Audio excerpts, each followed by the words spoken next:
दोस्तों नमस्कार। वह कौन सा गणित है जो विपक्ष की एकता के साथ 2024 में मोदी सत्ता को सत्ता से बाहर कर देगा? वह कौन सी सोशल इंजीनियरिंग है जो विपक्षी एकता के साथ बीजेपी को 2024 में हराने की ताकत रखती है? वह कौन सा हथियार है जो सांप्रदायिकता के खिलाफ विपक्ष एकता के साथ अगर जुड़ गया तो फिर वोटों का ध्रुवीकरण धर्म के आधार पर नहीं होगा और मोदी सत्ता से बेदखल हो जाएगी? कमोवेश यही सोच आज उस मीटिंग में नजर आई जिसका इंतजार लंबे वक्त से किया जा रहा था। नीतीश कुमार पटना से चलकर दिल्ली पहुंचे और कांग्रेस अध्यक्ष मल्लिकार्जुन खड़गे के घर पर यह बैठक हुई। उसमें तेजस्वी यादव की भी मौजूदगी थी और राहुल गांधी को भी बुलाया गया। यानी कांग्रेस के भीतर आने वाले वक्त में विपक्षी एकता को लेकर कोई अलग सोच ना पनप पड़े, इसलिए उनकी मौजूदगी जरूरी थी। तो क्या 2024 की दिशा में बढ़ते विपक्ष के कदम इस मीटिंग के बाद समूचे विपक्ष को एकजुट कर देंगे? यह तो एक सवाल है। असल सवाल तो यह है कि जिस पदयात्रा के जरिए राहुल गांधी केरल में वामपंथियों को निशाने पर ले रहे थे, जब वो तेलंगाना पहुंचे तो उन्होंने चंद्रशेखर राव को निशाने पर लिया और बताया कि बी टीम यह बीजेपी की है। जब मध्य प्रदेश पहुंचे तो निशाने पर ममता बनर्जी आ गई। जब दिल्ली पहुंचे तो निशाने पर उत्तर प्रदेश की क्षेत्रीय दलों की मजबूरियां सामने थी, कांग्रेस की जुबां पर थी और ऐलान था कि लड़ सकता है कोई तो वह कांग्रेस ही है। यानी इस मीटिंग ने पहला संदेश बहुत साफ दिया, कांग्रेस अब एकला चलो के मूड में नहीं है। वो जान चुकी है कि विपक्ष की एकता की जरूरत है। दूसरा संदेश बिहार इसलिए जरूरी है क्योंकि बिहार ही एकमात्र ऐसा राज्य है और नीतीश कुमार ऐसे नेता हैं जो एनडीए और यूपीए के बीच का खेल खेल सकते हैं। और बिहार जातीय समीकरणों के आश्रय बीजेपी को अभी तक अपने बूते बिहार में राजनीतिक जमीन बनाने नहीं दिया है। इसीलिए बीजेपी को हमेशा से जरूरत किसी न किसी क्षेत्रीय चेहरे की होती है या फिर सोशल इंजीनियरिंग के लिए गठबंधन की होती है। नीतीश साथ है नहीं, ठीक इसी तरीके से उद्धव ठाकरे भी साथ नहीं है। लेकिन सवाल है कि इस गठबंधन की शुरुआत होगी कैसे और क्या वाकई समूचा विपक्ष एकजुट आकर खड़ा हो जाएगा? जब हम आपसे जिक्र कर रहे थे सोशल इंजीनियरिंग का, सांप्रदायिकता का या गणित का, इन तीनों के आश्रय 2024 में विपक्ष जीत नहीं सकता है। क्योंकि भारत के राजनीतिक इतिहास के अगर पन्नों को खोलिएगा तो दो ही मुद्दे ऐसे इस देश में रहे जिन्होंने ताकतवर सत्ता को उठाकर फेंक दिया। यानी छत्रपों की लड़ाई, यानी विपक्षी एकता के भीतर जातीय समीकरणों का मिश्रण, या फिर अपने अपने दायरे में अपने अपने मुद्दों के आश्रय 2024 की लड़ाई नहीं लड़ी जा सकती है। लड़ाई लड़ी जा सकती है विचारधारा के नाम पर और यह विचारधारा लोकतंत्र के साथ खड़ी होनी होगी। लोकतंत्र पर हमला किया जा चुका है। देश में तानाशाही के तौर पर मोदी सत्ता काम कर रही है। कागज में लिखकर मोदी सत्ता को सौंपा 8 राजनीतिक दलों ने, जिसमें कांग्रेस के हस्ताक्षर नहीं थे। तो क्या अब विपक्ष की रणनीति अपने अपने मुद्दों और अपने अपने अस्तित्व को छोड़कर विपक्षी एकता की तरफ बढ़ जाएगी, जहां मुद्दा बड़ा होगा, विचारधारा का होगा, देश के भीतर के संविधान का होगा, लोकतंत्र का होगा? और दूसरी परिस्थिति होती है भ्रष्टाचार की मुद्दे। भ्रष्टाचार के आश्रय जब सत्ता को कटघरे में जनता खड़ा कर देती है तो फिर सत्ता दोबारा रिपीट नहीं होती है, वो हार जाती है। और इतिहास में दो ही ऐसे मौके आए, एक 1977 और दूसरा 1989। यानी एक इंदिरा गांधी का वक्त था, दूसरा राजीव गांधी का वक्त था। और ध्यान दीजिए, उत्तर प्रदेश और बिहार ही दो ऐसे राज्य हैं जहां पर सत्ताधारी पार्टी अगर वहां पर जमीन नहीं बचा पाती है तो दिल्ली में उसकी सत्ता नहीं बचती है। एक क्षण के लिए लौट चलिए 1971 और 1977 में और सोचिए बिहार के भीतर कितने कब्जों की कर चुकी थी, कितनी सीटों पर उस वक्त कांग्रेस का कब्जा था और इंदिरा गांधी जब हारी तो कितनी सीटों पर उसको जीत मिली। बिहार के भीतर 39 सीट और उसके बाद 0 सीट। यह है 1977 में एक भी सीट बिहार में कांग्रेस को नहीं मिली, इंदिरा गांधी हार गई। और जबकि 1971 में 39 सीट कांग्रेस को मिली थी। उत्तर प्रदेश में जब एंट्री होगी तो उत्तर प्रदेश में 1984 में जब इंदिरा गांधी की हत्या के बाद राजीव गांधी प्रधानमंत्री बने तो उनके पास 73 सीट उत्तर प्रदेश में उन्होंने जीती थी। और उसके बाद अगर ध्यान दीजिएगा तो वह 15 सीटों पर आकर खड़े हो गए। यानी बिहार और यूपी बड़ा मायने रखता है उस सत्ताधारी के लिए जिसको सत्ता में आना है। इसीलिए इंदिरा गांधी 1977 में 1971 के 352 से गिरकर 154 पर आ गई और राजीव गांधी 414 सीटों से घटकर 197 पर आ गए। तो क्या मौजूदा वक्त में मोदी सत्ता जो 330 सीटों पर बैठी हुई है, 303 सीट उसकी अपनी सीटें हैं, तो क्या वह 200 के नीचे आ सकती है? सारे समीकरणों को जब टटोलिएगा तो आपके जहन में बिहार और उत्तर प्रदेश सबसे पहले आएगा। और नीतीश कुमार का पहला काम यही है कि वह बिहार के साथ साथ उत्तर प्रदेश में भी समझौता करा दें, समझौता कर पाए, जो शायद बहुत मुश्किल है। क्योंकि पिछले चुनाव में समाजवादी पार्टी और मायावती यानी अखिलेश और मायावती एक साथ आए थे। 15 सीटें दोनों को मिल गई थी, 62 सीट बीजेपी जीत गई थी। लेकिन इन 15 सीटों के बाद दोनों के भीतर तनातनी इस बात को लेकर हो गई क्योंकि अखिलेश ने कहा बीएसपी का वोट ट्रांसफर नहीं हुआ समाजवादी पार्टी के भीतर में, और 5 सीट समाजवादी पार्टी जीती, 10 सीट बीएसपी जीती। तो क्या इस वक्त नीतीश कुमार जब समूचे विपक्ष को लाने की दिशा में दिल्ली तक आए हैं तो क्या उत्तर प्रदेश में वह बीएसपी और समाजवादी पार्टी को एक साथ लेकर आएंगे? यह सवाल इन 2 राज्यों भर का नहीं है बल्कि समूचे देश को प्रभावित करने वाले फैसले को लेकर है। हमें लगता है आज शुरुआत में यह 2 राज्य और तीसरा राज्य है महाराष्ट्र, जहां की 48 सीटें। यानी इन तीनों राज्यों को अगर आप मिला दीजिएगा तो 168 सीटें बनती हैं। और कल्पना कीजिए कि इस 168 सीटों में से बीजेपी ने 104 सीटें जीती हैं। और यही 3 राज्य ऐसे हैं जहां पर गठबंधन का मेल कराना मुश्किल है। गठबंधन हो जाए तो सीटों का वितरण कैसे हो यह भी मुश्किल है। और आने वाले वक्त में वह तमाम धाराएं जो छत्रपों के हिसाब से चलती है उसको कौन अपनी पार्टी तले राष्ट्रीय धारा के तहत और विचारधारा की लड़ाई लड़ते हुए 2024 के चुनावी मैदान में कूदेगा। हमें लगता है एक सिलसिलेवार तरीके से चीजों को आज परखा जाए। शुरुआत में बिहार और यूपी का जिक्र करते हैं क्योंकि बीएसपी एसपी साथ अभी नहीं आएंगे, दोनों लगभग ऐलान कर चुके हैं। और जातीय समीकरण राजनीति के लिहाज से नहीं, समाज के लिहाज से भी चलते हैं। दलितों के भीतर यादवों को लेकर जो सवाल है वो सवाल का जवाब कांग्रेस बीच में खड़े होकर दे सकती है। लेकिन कांग्रेस कितनी सीटों पर लड़ेगी और उत्तर प्रदेश का सच क्या है और बिहार के भीतर क्या सच है, कौन सा फार्मूला काम करेगा? बिहार के भीतर एक सहमति इसलिए है क्योंकि वहां पर आरजेडी के पास एक भी सीट नहीं है। बिहार की 40 सीटों में बीजेपी 17 सीटों पर जीती। बीजेपी के साथ 2019 में नीतीश कुमार खड़े थे तो 16 सीट उनको मिल गई। लोक जनशक्ति पार्टी उस समय रामविलास पासवान जिंदा थे तो 6 सीट उनको मिल गई। यानी 39 सीट सीधे सीधे 40 में से इन्हीं के पास चली गई और 1 सीट कांग्रेस के पास आई।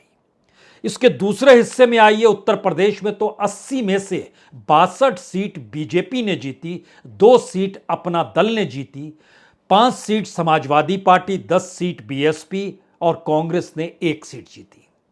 बात इससे भी साफ नहीं हो रही है कि 120 सीटों के भीतर का संकट दरअसल जिस लिहाज से चल रहा है उसमें एक सवाल यह भी है क्या वाकई यहां गठबंधन संभव है। अब इसके उस हिस्से में आइए जहां सबसे बड़ी मुश्किल यह है कौन कितनी सीटों को दूसरों को दे देगा या कितना परसेंटेज ऑफ वोट किसके साथ खड़ा है। उत्तर प्रदेश में बीजेपी को 2019 में लगभग 50% वोट मिले। अपना दल को तकरीबन 1.5% वोट मिले, यानी 51.5% वोट वहीं के वहीं है। अगर गठबंधन नहीं हो रहा है कांग्रेस के साथ समाजवादी पार्टी और बीएसपी का, या इन दोनों का गठबंधन हो गया था, तब इन दोनों को जो मिले थे वह तकरीबन 39% वोट थे। इसमें बीएसपी थी, समाजवादी पार्टी थी और आरएलडी थी। कांग्रेस को 6.41% वोट मिले थे। दोनों को मिला दीजिएगा तो लगभग 45.5% वोट, दूसरी तरफ लगभग 51.5% वोट। यहीं से एक दूसरी परिस्थिति शुरू होती है जो बिहार की दिशा में जाती है। बिहार के भीतर में बीएसपी नहीं है। बिहार के भीतर में बीएसपी के नाम पर दलित संगठनों से जुड़े दूसरे छोटे छोटे दल जरूर हैं, जिनकी अपनी महत्ता है और जिनको साथ लेकर बीजेपी चलना चाहती है। लेकिन जब गठबंधन का जिक्र नीतीश कुमार कर रहे हैं और सबको एक साथ लाने का जिम्मा लेने को तैयार हैं, तो क्या सभी एक साथ आएंगे? जरा एक क्षण के लिए बिहार का अध्ययन कर लीजिए। बीजेपी को लगभग 23.5% वोट मिले थे। उस समय जनता दल यूनाइटेड उनके साथ थी तो लगभग 22% वोट मिले थे। लोक जनशक्ति पार्टी भी साथ थी तो लगभग 8% वोट मिले थे, यानी लगभग 53-54% वोट बीजेपी गठबंधन को मिले थे। इस वक्त जनता दल यूनाइटेड वहां से खिसक चुकी है। लोक जनशक्ति पार्टी दो हिस्सों में बंट चुकी है, बेटा अलग है, चचा अलग है। और इन सब के बीच आरजेडी 0 सीट थी, लेकिन लगभग 15.5% वोट मिले थे। कांग्रेस 7.5% थी, 1 ही सीट मिली थी। लेफ्ट के पास एक भी सीट नहीं, लगभग 2.5% वोट। मैसेज क्या है? बिहार में उस गठबंधन में जिसमें नीतीश साथ थे 53% वोट और दूसरी तरफ 30% वोट। क्या वोट का ट्रांसफर ऐसे ही होता है? व्यक्ति खिसक गया, नए समीकरण में आ गया, उसके उतने ही परसेंटेज होंगे? जी नहीं। हम इन तीसरे राज्य को भी इसमें पहले जोड़ लेना चाहते हैं, महाराष्ट्र को भी, क्योंकि महाराष्ट्र के भीतर शिवसेना भी टूट कर निकली और शिवसेना के भी 2 हिस्से हो गए। उसके लिए सेंध लगाने की जरूरत बीजेपी के लिए इसलिए जरूरी थी क्योंकि शिवसेना और बीजेपी उस पूरे हिंदू वोट बैंक को घेर लेती है और तमाम समीकरणों में मराठा समूह को भी घेर लेती है, जिस पर एक वक्त शरद पवार की चलती थी। उसमें सेंध दोनों ने मिलकर लगाई थी। इसीलिए बीजेपी को 23 सीट मिलती है 25 कैंडिडेट में से, शिवसेना को 18 सीट मिलती है 23 कैंडिडेट के जरिए, एनसीपी को 4 सीटें मिलती हैं, कांग्रेस को 1 सीट मिलती है, एआईएम को 1 सीट मिलती है। यह परिस्थिति क्या बतलाती है? 3 इफेक्ट सामने निकल कर आते हैं कि अगर इन तीनों राज्य के भीतर बीजेपी 104 सीट पर रही तो 40 सीटों पर जनता दल यूनाइटेड, लोक जनशक्ति पार्टी और शिवसेना रही, तो क्या ये 40 सीटें शिफ्ट हो जाएंगी एक झटके में और वह सीटें उसी रूप में रहेंगी? जी नहीं। बिहार के भीतर जातीय समीकरण के लिहाज से अगर बीजेपी अपने बूते लड़ती है तो हो सकता है वो सिंगल डिजिट में भी नहीं पहुंचे। और अगर शिवसेना के साथ महाराष्ट्र के भीतर वोट बैंक उसी तरीके से रहता है जो विभाजन से पहले था, या उसके प्रति सहानुभूति आती है, तो महाराष्ट्र में भी बीजेपी के सामने मुश्किल खड़ी होगी। महाराष्ट्र और बिहार को आप गठबंधन के आसरे साध सकते हैं, लेकिन उत्तर प्रदेश को कैसे साधेंगे? और उत्तर प्रदेश को जब साधने का सवाल आएगा तो उसमें मायावती भर का सवाल नहीं है, उसमें समाजवादी पार्टी का भी सवाल है और अगला सवाल है कि कौन कितनी सीटों पर चुनाव लड़ेगा। और इस दृष्टि से अगर देखना शुरू करें, जो हम आपको बार बार जिक्र क्यों कह रहे थे, बीजेपी ने बिहार और उत्तर प्रदेश और महाराष्ट्र पर कब्जा किया तो 100 से ज्यादा सीट इन्हीं 3 राज्यों में आ गई। और इन 3 राज्यों में अगर डगमगाएंगे तो 100 सीट के लगभग नीचे कम भी हो सकती है। लेकिन सवाल फिर वही, वह कौन सी विचारधारा है, वो कौन सी सोशल इंजीनियरिंग है, वो कौन सा हथियार है सांप्रदायिकता को लेकर?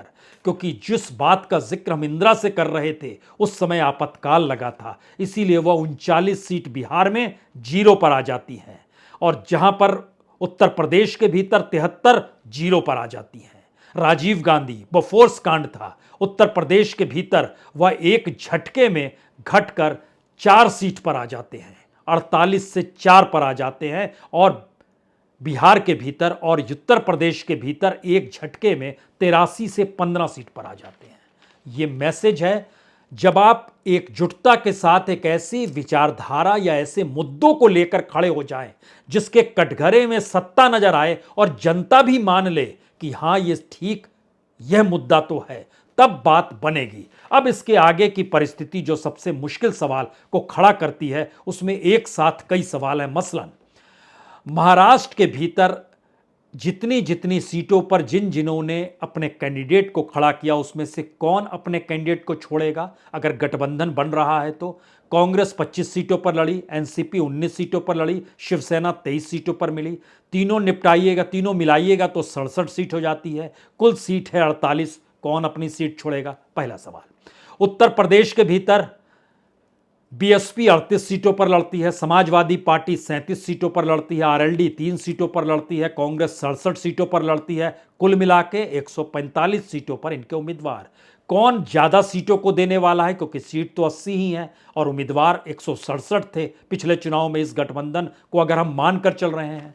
बिहार के भीतर आइए, जनता दल यूनाइटेड 17 सीटों पर लड़ती है, आरजेडी 19 सीटों पर लड़ती है, कांग्रेस 9 सीटों पर लड़ती है, आरएलएसपी 5 सीटों पर, एचएएम 3 सीटों पर, वीआईपी 3 सीटों पर। सभी मिलाइएगा तो यह लगभग, और इसमें लेफ्ट के भी 6 सीट डाल दीजिए जो सीपीआई एमएल, सीपीआई और सीपीएम है, हम इसमें एसयूसीआई और फॉरवर्ड ब्लॉक को नहीं ले रहे हैं, तो कुल मिला के 62 कैंडिडेट, सीटें हैं 40। कौन 22 सीटों पर कौन कौन छोड़ने वाला है? यहां से सवाल उस कांग्रेस का शुरू होता है जिस कांग्रेस को लेकर अभी तक यह बात थी कि वह अकेले चलना चाहती है, सबसे बड़े पार्टी के तौर पर रखना चाहती है खुद को। पहली बार वह झुकी और उसने कहा गठबंधन में जो आना चाहे तो आ सकता है। कांग्रेस के साथ 4 मुद्दे हैं, सबसे बड़े मुद्दे। पहला मुद्दा तो यह समझिए कि कांग्रेस 421 सीटों पर 2019 में चुनाव लड़ी थी, जीती सिर्फ उसने 52 सीट, दूसरे नंबर पर रही 210 पर।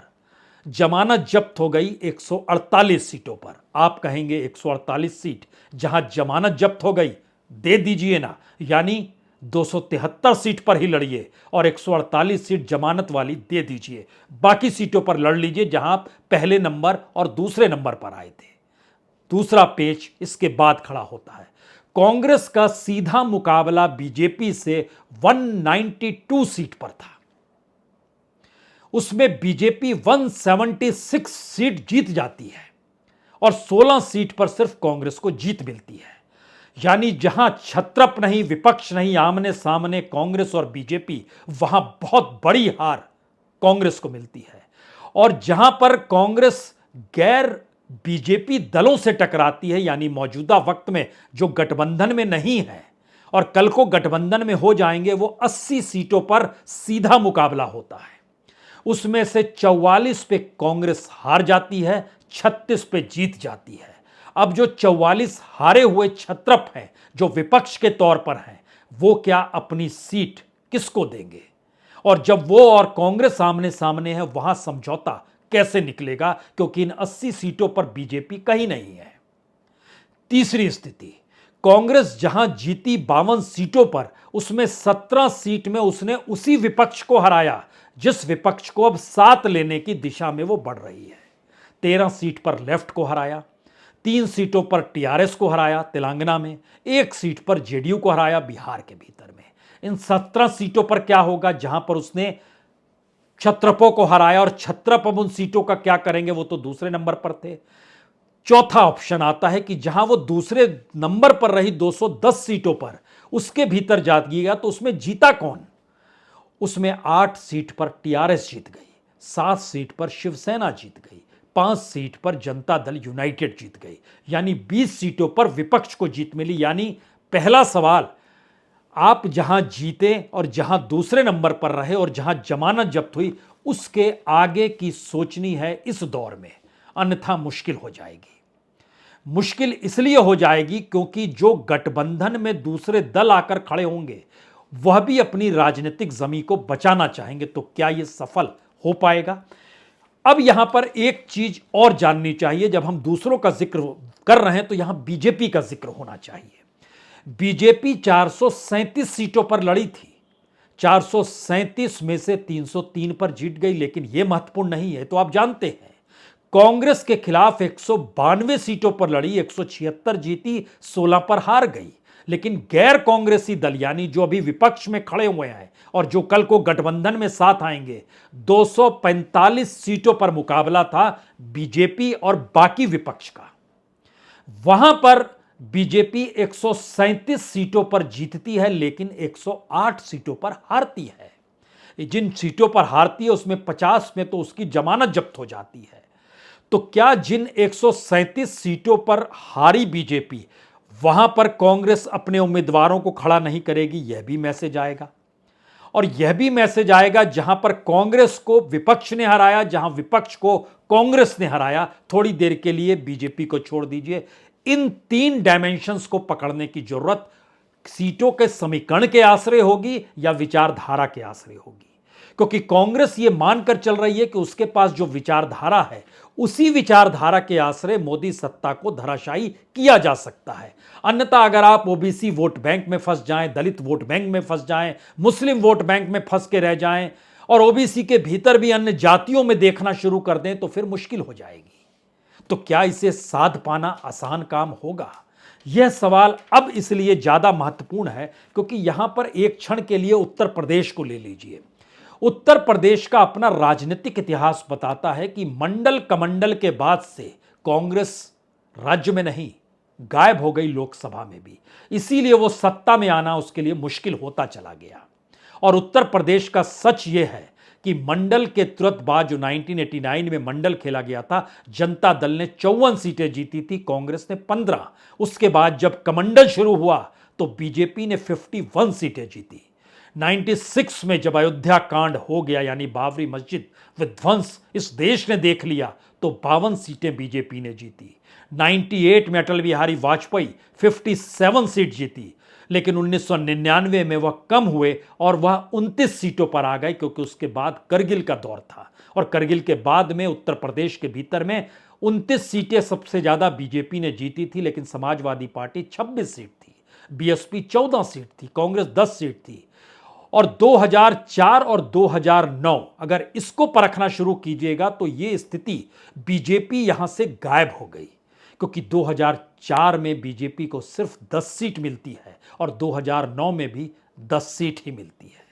और यहां पर कांग्रेस, समाजवादी पार्टी और बीएसपी का खेल बड़ा होता है, उसमें खास तौर से समाजवादी पार्टी और बीएसपी का। लेकिन 2014 में दोबारा वो चक्का घूमता है और नई परिस्थिति में लाकर खड़ा करता है जब 71 सीट बीजेपी जीत जाती है और मौजूदा वक्त में उसने 2019 में 62 सीटें जीती। तीन संदेश बहुत साफ है।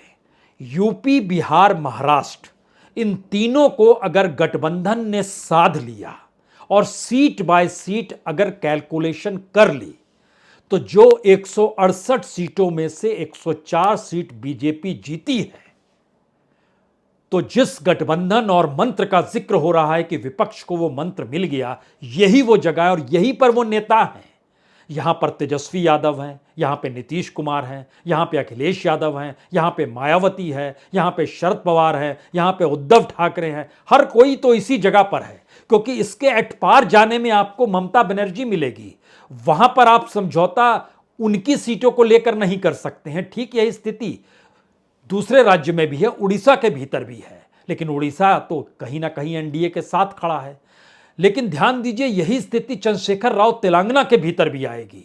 वह भी अपनी सीट देना नहीं चाहेंगे। तो जाहिर तौर पर लड़ाई लड़नी है तो इन तीन राज्यों में सबसे बड़ी लड़ाई लड़नी है और धारा और विचारधारा, सोशल इंजीनियरिंग और सांप्रदायिकता के पाठ के आगे की परिस्थिति में खुद को लाकर खड़ा करना है। लेकिन फिर वही सवाल आपके जहन में आएगा, क्या वाकई ऐसी स्थिति बन सकती है? कांग्रेस तो देश भर में बिखरी हुई है, उसके पास लगभग 20% वोट है, लेकिन सीट तो सिर्फ 52 है। दूसरी तरफ डीएमके महाराज 2.5% सिर्फ वोट है, लेकिन 24 सीटें हैं। टीआरएस 9 सीट है, 1.5% नहीं 1.25% उसके पास वोट है। टीएमसी यानी तृणमूल कांग्रेस, ममता बनर्जी सिर्फ 4% वोट है, लेकिन सीट 22% है। इस समीकरण को कौन कैसे साधेगा? संदेश इसलिए बड़ा है जब जिक्र इस बात का हो रहा है कि डेमोक्रेसी और करप्शन, अडानी के जरिए कह लीजिए अलग अलग मुद्दों के आश्रय मौजूदा वक्त में करप्शन के दायरे में मोदी सत्ता को खड़ा किया जा सकता है। संसद के भीतर यह नजर आया, एकजुटता के साथ खड़ा किया जा सकता है। लेकिन आज की परिस्थिति देखिए, मोदी सत्ता यानी प्रधानमंत्री मोदी जिस वक्त दिल्ली में यह बैठक चल रही थी, यानी मल्लिकार्जुन खड़गे के घर जब तेजस्वी यादव थे, नीतीश कुमार थे, राहुल गांधी थे, उस वक्त गहलोत साथ में खड़े थे।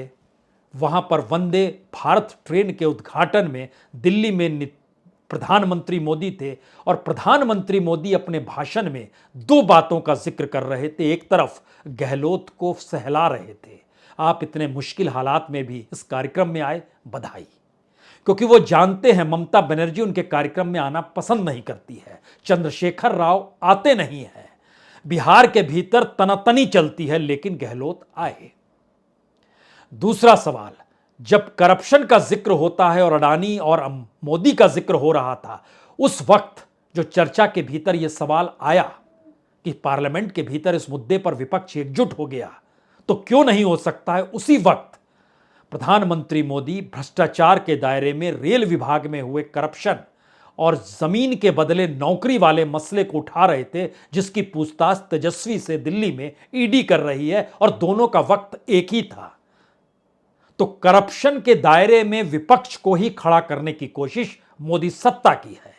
लोकतंत्र की परिस्थितियां इस देश में नाजुक हो चली है, यह राष्ट्रीय और अंतर्राष्ट्रीय तौर पर इसकी गूंज कांग्रेस ने करवा दी, विपक्ष गूंज करा रहा है और पार्लियामेंट के भीतर जो कुछ हुआ यह पूरी दुनिया देख रही है। सवाल सिर्फ आखिर में एक ही है, जो गठबंधन के नेता सोचते हैं उनके अपने राजनीतिक सरोकार जनता के साथ है या नहीं है। अगर नहीं है तो बंद कमरों की यह बैठक बंद कमरों में ही सिमट जाएगी, और अगर सरोकार हैं तो विपक्ष मायने नहीं रखेगा, जनता इस देश में खड़ी हो जाएगी। सियासत कौन साधे कैसे साधे, फिलहाल यह विपक्ष के पाले में गेंद डाल देते हैं। बहुत बहुत शुक्रिया, बहुत बहुत शुक्रिया।